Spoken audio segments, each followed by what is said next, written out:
Black Indian Genealogy Research, African American Ancestors Among the Five Civilized Tribes.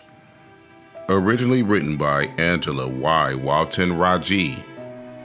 This audio presentation is read and voiced by Shakim Ra. It is provided to the public by Amin-Ra University. Chapter 1. Understanding Slavery in the Indian Nations, Myths and Realities. But didn't their kind of slavery offer protection for the black people with whom they shared a common enemy?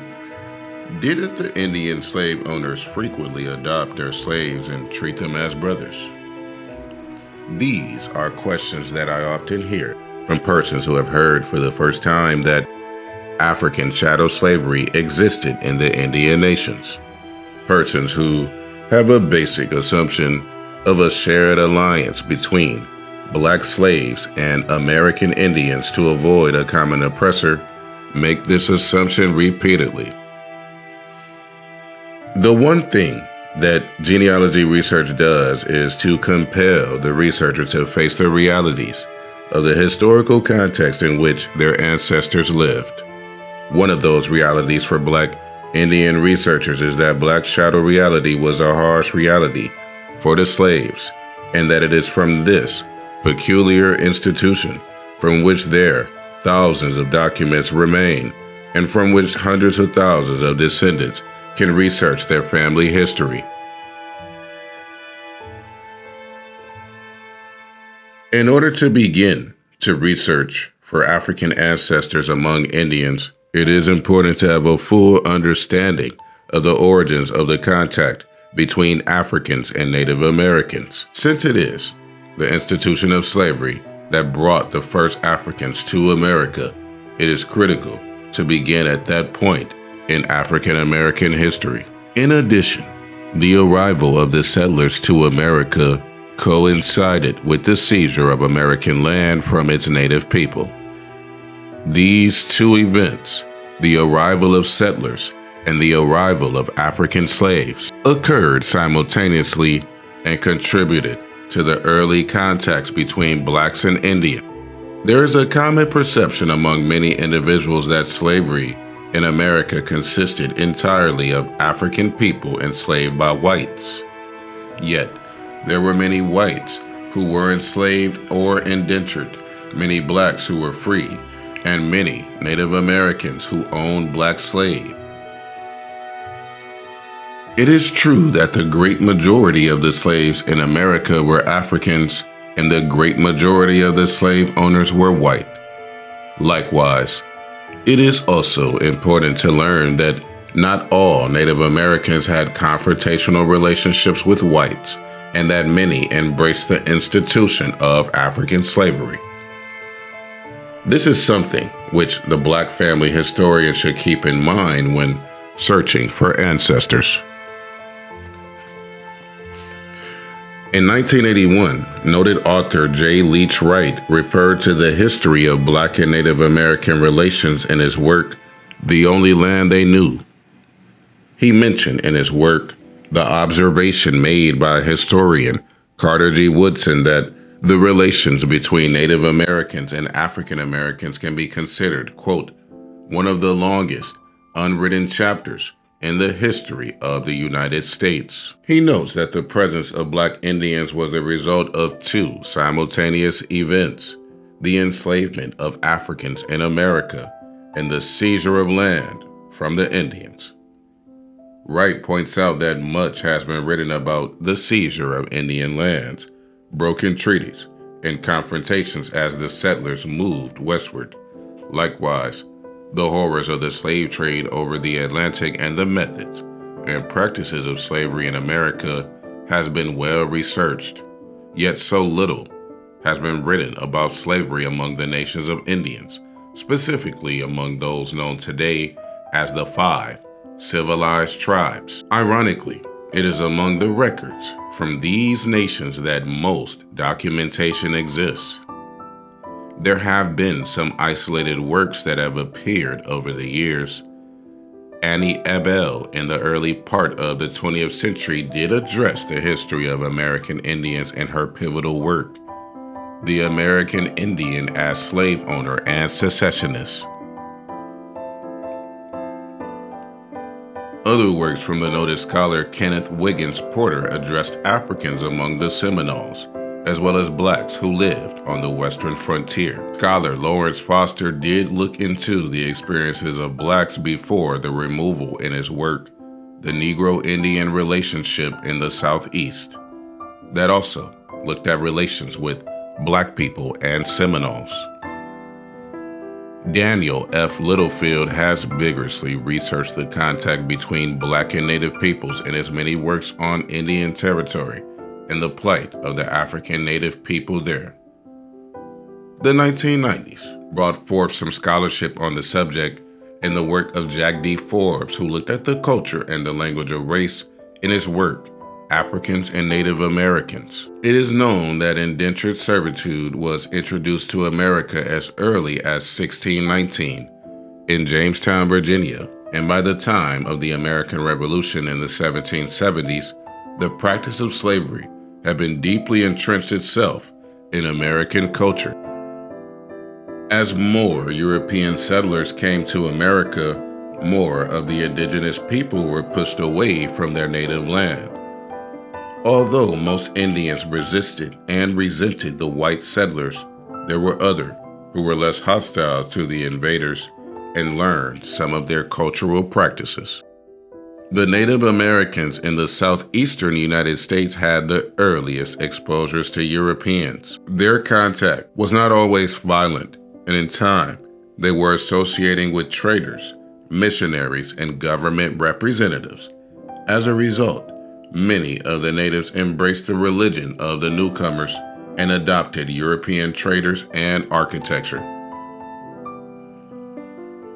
Noted historian Angie Debo, who also wrote extensively about the 5 civilized tribes, points out that the first 250 years of contact with whites brought few changes in their fundamental social institutions.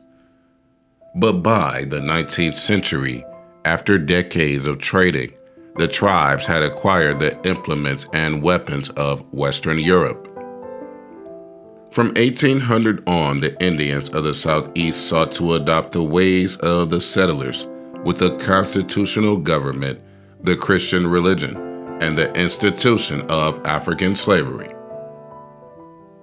In the process, they made the transition from the old Indian culture in which they had been primarily hunters and gatherers to a new Indian culture in which they were primarily Southern farmers. This transition to an agrarian culture brought about the purchase of large tracts of land by the Indians, and like their European neighbors, they found that large farms required workers to tend to the land. As a result, African slavery became economically valuable to the Indians, just as it had to the rest of the South. The adaptation to European ways occurred mainly among the Cherokees, Choctaw, Chickasaw, Creeks, and the Seminoles, who thus became known as the 5 civilized tribes. The purchase and ownership of black slaves by the Indians cannot be ignored. Once the family researcher understands this, the information may lead many African American families to detailed records pertaining to their ancestors. These records will be found among the Indian freedmen records of the 5 civilized tribes.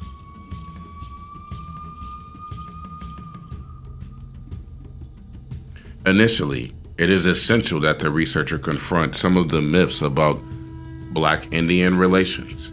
Among those myths are the assumptions that Black could never consider Indians as allies most of the time, and that Indians would embrace them as runaways into their communities. It is true that there were many instances where Indians and Blacks were comrades, as in the case of the Seminoles, but the institution of slavery among the 5 tribes altered that situation. Once slavery instilled itself, a source of potential allies, immediately dried up for blacks that might attempt to flee bondage.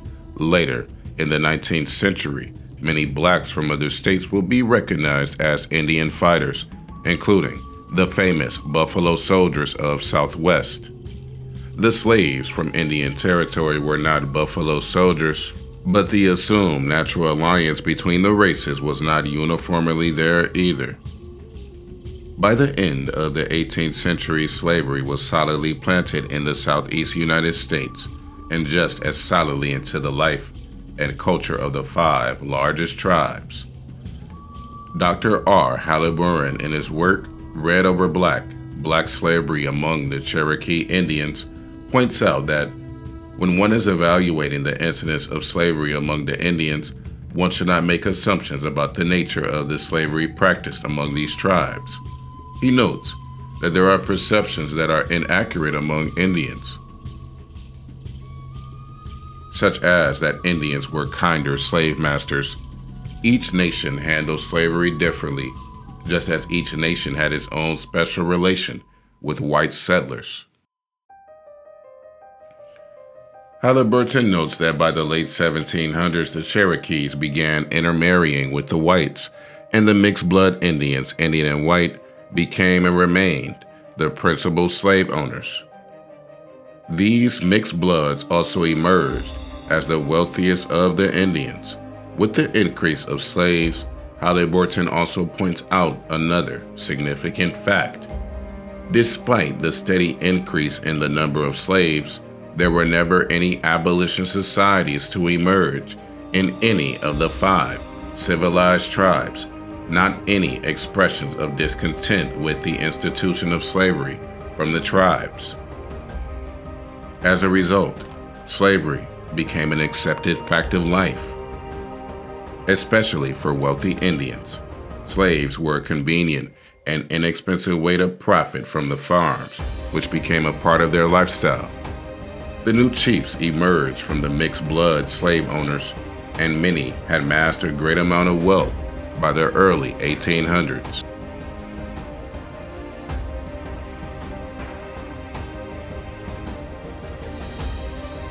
The Cherokees.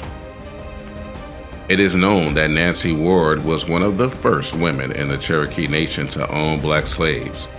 In 1755, when her husband was killed, she obtained his weapon and became a warrior herself in the Battle of Taliwa against the Creeks. Her people were the victors in that battle, and she received a captured black slave as a prize. Within a few short years, Nancy Ward became the owner of several slaves, purchasing many on her own. By the end of the 1790s, the Cherokees began to lose a great amount of land to the whites, and being unhappy, they began to also raid villages and settlements of squatters.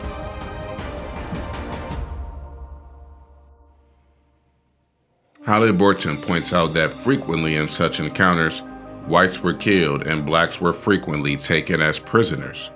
Likewise, other Cherokees began actually purchasing black slaves of their own on a regular basis. John Ross, originally from Tennessee, was an important Cherokee chief who was wealthy and who was a major slave owner. Before removal to Oklahoma, his slaves worked 5 major fields of his estate. John Martin, another tribal leader, owned well over 100 slaves. The Vans were equally as wealthy and were part of the landed gentry class of Cherokee slave owners. This wealth transcended removal, and after the forced relocation of the Cherokees on the well-documented Trail of Tears, the presence of African slaves on that removal is never mentioned. But the slaves survived relocation to support the wealthy landowner lifestyle of the leaders. By 1809, the Cherokee Nation began to enact laws by the National Council, and in 1827, the Cherokee Nation adopted a constitution patterned after that of the United States. It is interesting to note some of the passages pertaining to slavery. Article 3, Section 4. No person shall be eligible to a seat in the General Council but a free Cherokee male citizen who shall have attained to the age of 25 years. The descendants of Cherokee men by all free women, except the African race, whose parents may have been living together as man and wife, according to the customs and laws of this nation, shall be entitled to all the rights and privileges of the nation, as well as the posterity of Cherokee women by all free men. No person who is a Negro or mulatto parentage, either by the father or mother's side, shall be eligible to hold any office or profit, honor, or trust under this government. In addition, it is significant to understand that not only in the Southeast, but also in many parts of Indian country, many Native people were often encouraged to capture runaway slaves for monetary rewards. In some instances, free blacks were captured and held in bondage by Indians. An example is the case of Paul Smith. Smith had been manumitted in the early 1800s, and he, being literate, wrote a letter appealing to government authorities to secure his release from bondage. Having been captured by Chief Doublehead. My color, unfortunately, incapacitates me from applying personally to your honor. In 1802, my former master, W. Smith, on his death, ordered me to be liberated from bondage by paying his son $400, the greater part of which I paid, and was then liberated. Doublehead seized my property with myself. The cattle he retained for his own use. Myself he sold to the captain, John Campbell of the 2nd U.S. Regiment Infantry, to the value of $400. I trust your honor will be so good as to interfere in my cause and obtain my freedom.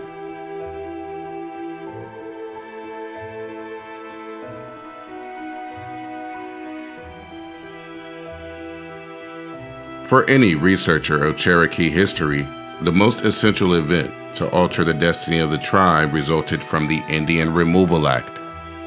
This began the mass deportation of thousands of people from their homelands in the southeast United States to the lands in Arkansas and what is now Oklahoma. This forced exodus of red and black men and women to the new Indian Territory began in midwinter of 1830 with the Choctaws. By the end of that decade, most of the other nations had been removed to the west. For the Cherokees, the removal was particularly devastating.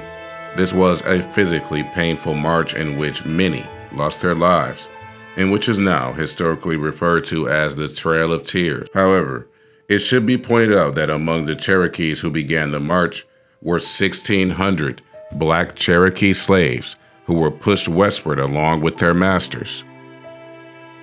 By 1840, thousands of Indians with their black slaves had been removed to the new Indian Territory. In the testimonies of the freedmen later in his book, there are some references to the Old Country. This Old Country was, of course, the original homeland of the Indians, east of the Mississippi. The Slave Rebellion. The year 1842 was to bring about the strictest controls upon slaves in the Cherokee Nation. This was because during the spring of that year, about the major slave uprising in Indian Territory occurred. Approximately 200 slaves, mostly Cherokee, though it is said that some Creek slaves joined the rebellion, escaped from the estate of Joseph Rich Joe Vann in Weber's Falls. In the early hours of that spring morning, the homes of the slave owners were locked, while the horses, mules, guns, and other weapons were seized, along with food and supplies, and the slaves fled. The intention was to reach Mexico, a land that many had heard was a land where slavery did not legally exist. After obtaining a fresh supply of horses and supplies from Fort Smith, the slave owners eventually caught up with the slaves, and after an engaging battle, the slaves ran out of food ammunition, and most importantly, water, and were forced to surrender. The leaders were executed, and many of the males were confined to work on Joseph Van's boats for the remainder of their lives. The slave rebellion immediately had its consequences throughout the nation. There had been some free blacks who had lived in the nation peacefully among the Cherokees, and immediately restrictions were put upon them. In December, the National Council passed legislation to remove free blacks from the nation. Section 1. Be it enacted by the National Council that it be made the duty of the sheriffs of the several districts of this nation to notify all free Negroes who may be in this nation, excepting such as having been freed by our citizens, that they must leave the limits of this nation by the first day of January 1843, or as soon thereafter as may be practical. Section 2. Be it further enacted that should any free Negroes, as aforesaid, refuse to obey the order of the sheriffs, it shall be the duty of such sheriffs to report such Negro or Negroes to the United States agent for the Cherokees for immediate expulsion from this nation. The Creeks, the Chickasaws, and the Choctaws.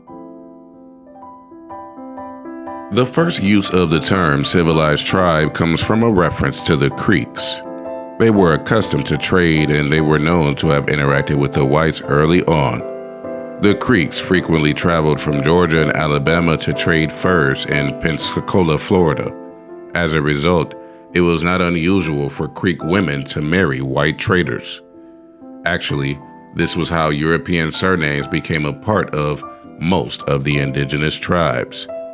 As the Indian women married European men, names such as Ross, McIntosh, Love, LaFleur, and Johnson were not unusual in Indian communities. In addition to marriages, many Indian men and women adopted European style of dress and weaponry. Because they embraced the settlers' ways so well, they were considered a, quote, civilized tribe. By 1800, wealthy Choctaws began purchasing large numbers of black slaves, and for thousands of African slaves in this region, possible escape routes vanished as slavery found itself practiced in the Indian nations. In the 19th century, race became a critical factor for these Indians in judging people, whereas race as a concept was not a part of the way of life prior to that time. Slave codes were adopted and laws were enacted among the Indians to control the slaves, to prevent intermarriage, and to prevent the slaves from becoming literate. Runaways were often reported in Indian newspapers as well. In the Choctaw Intelligencer, a bilingual newspaper published in the Indian Territory in the 1850s, one can find many ads pertaining to runaway slaves, offering rewards for their capture, and there were often other articles pertaining to the value of slavery to the tribe. The Creeks were also unique in their history because they had a good number of free persons of color, free Africans who lived among them. In any number of texts, one will find maps and references to Africans who lived before and after removal among mostly the lower Creeks. After removal to the territory, persons such as Cow Tom, Harry Island, and Silas Jefferson would emerge as critical leaders among the Muskogee Creeks. In other texts, one can even find maps where free blacks lived, and in the years after the Civil War, a majority of the black towns of Indian Territory would be right in the very heart of that nation. Life in the territory. Once those who survived the removal to the west had arrived, two distinct social classes emerged among many of the Indians. The slave owners formed the aristocracy. They were most often mixed bloods and were the more prosperous. The rest of the people who were full bloods, who owned fewer slaves, and who had little power in their respective nations. Not surprisingly, what resulted was a way of thinking in which a proportion of white blood was considered more positive, pure Indian blood a little less positive, and a proportion of black blood was considered to be the most negative trait. This concept would carry itself into the issues that emerged decades later when the Dawes Commission would determine how much land will be given to various persons. In some tribes, those with African blood, designated as freedmen, received the least amount of land among those who were allotted land. It is assumed by many who first learned of the enslavement of black people by Indians that the slavery practiced by the Indians was not as harsh as slavery practiced by the whites. However, in spite of this, many slaves still attempted to escape from their enslavers. The dramatic attempt of the Cherokees in the revolt of 1842 had its effect in other nations such as the Creek and Seminole nations, since both nations had free blacks living among them. The Choctaw and Chickasaw nations did not have black towns and settlements. If one looks for places in the Indian Territory where the lives of slaves resembled the lives of black slaves in the Deep South, the Choctaw and Chickasaw nations both would be those places. However, on the other hand, the slaves within those nations lived within the cultural context of the nations and would later still practice burial customs, dietary customs, and in many cases would be a bilingual people before and after Oklahoma statehood. There were other attempts at revolts that would occasionally arise in Indian Territory, most of which would be met with early defeats.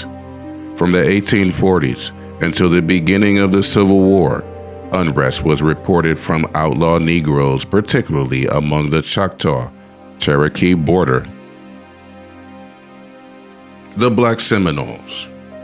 It is very important to distinguish the history of the Seminoles from the other tribes, especially for the family historian. Unlike the other four nations, the Seminoles truly differed in their perception of slavery from the Europeans, and those who are looking for ancestors, black or red, in the Seminole Nation will find both sets of Seminole records, Seminoles by blood, and Seminole freedmen useful in their research. Many of the application records in the Seminole freedmen section are missing because blood transferred some freedmen to the regular rolls of Seminoles. Like the other nations in the Southeast, the Seminoles had early exposure to whites.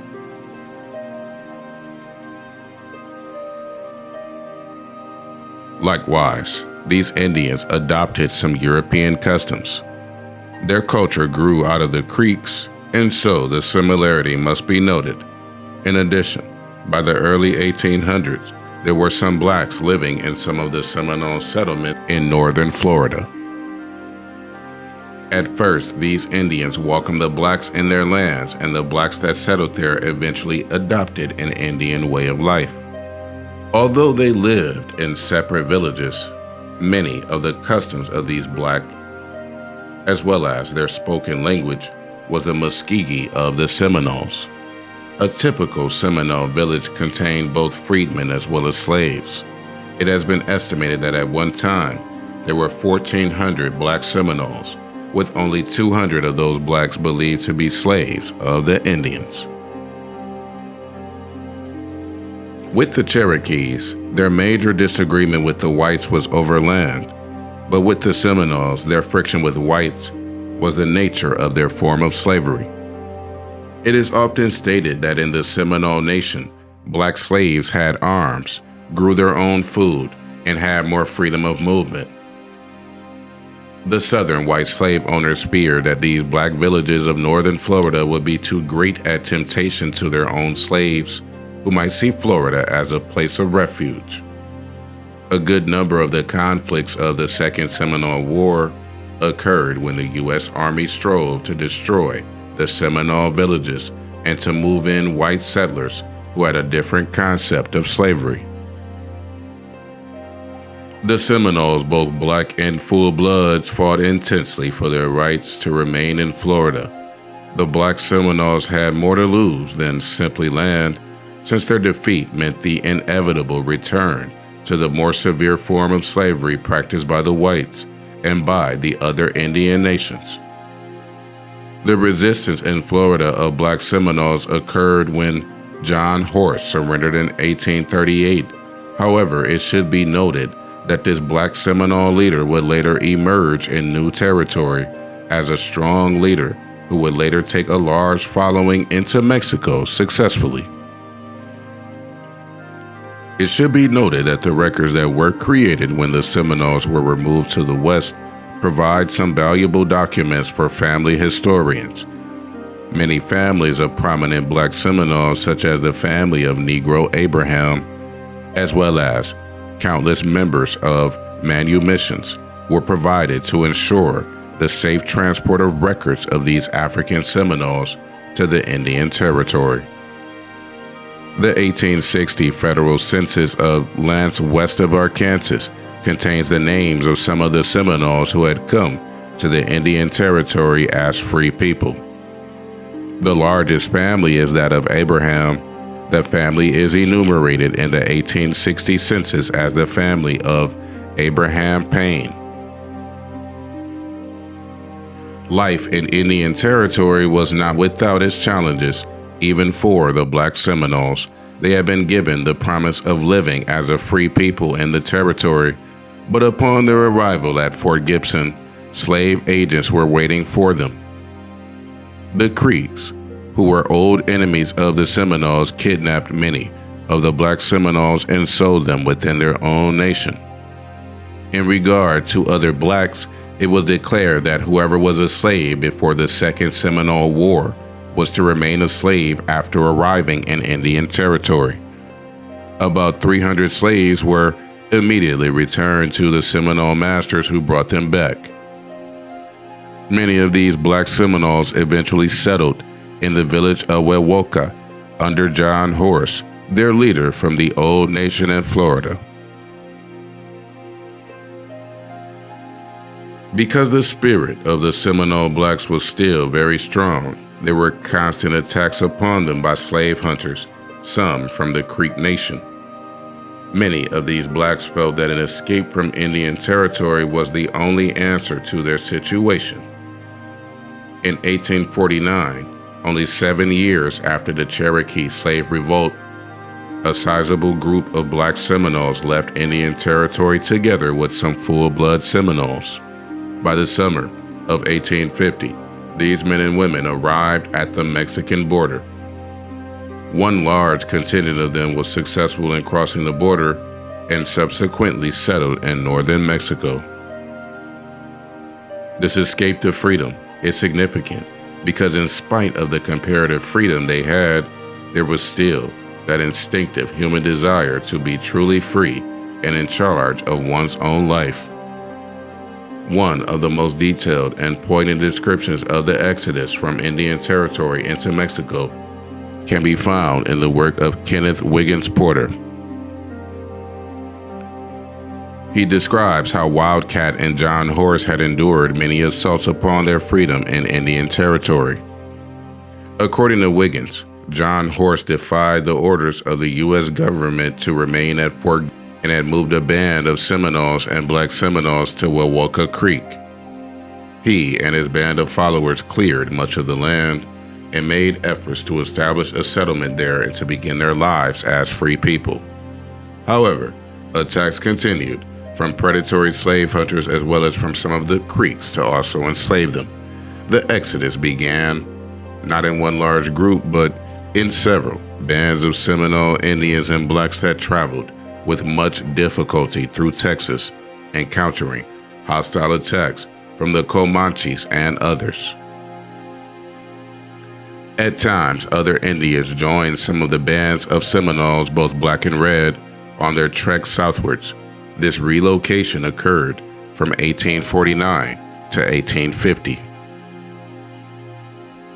The concept of race had changed dramatically among the nations known as the Five Civilized Tribes.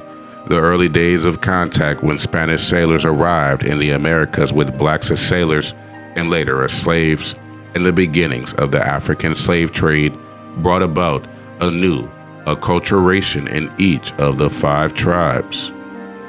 As time passed, the relations even with free blacks would also be affected. In some cases, free blacks lived among the nations in the territory and settled freely, such as with the Creeks, who, at the same time, owned a good number of slaves. It would not be until the abolishment of slavery in Indian Territory that a larger adoption of blacks would occur formally in the nation. The Seminoles, who had assimilated the least with whites, had no rigorous slave codes as the other nations. They adopted blacks immediately after the Civil War, and in many situations, the blacks had lived in a state that would not in many cases even be described as enslavement. The Chickasaws were, in contrast, very unyielding in terms of citizenship in embracing their former slaves, and fought for decades against adoption of their slaves. They were successful in their efforts, as they never adopted the freedmen. The Choctaws adopted the freedmen in 1885, and the Creek and Cherokees had adopted their former slaves immediately. Interestingly, the Creek Nation had a closer relationship socially before and after the Civil War, and made many provisions to ensure the rights of their African citizens. The African Creeks contributed to the political life of the Creek Nation, and for the 4 decades that followed the Civil War, up until Oklahoma statehood, dynamic Black Creek leaders would influence the politics of the nation. From the records of the freedmen leaders, rich history is found, and for Creek researchers, it will be critical to also follow the documents pertaining to these leaders. The famed Dawes records from the Creek Nation are believed to have been hidden and therefore were not microfilmed, so there is a gap in one set of records.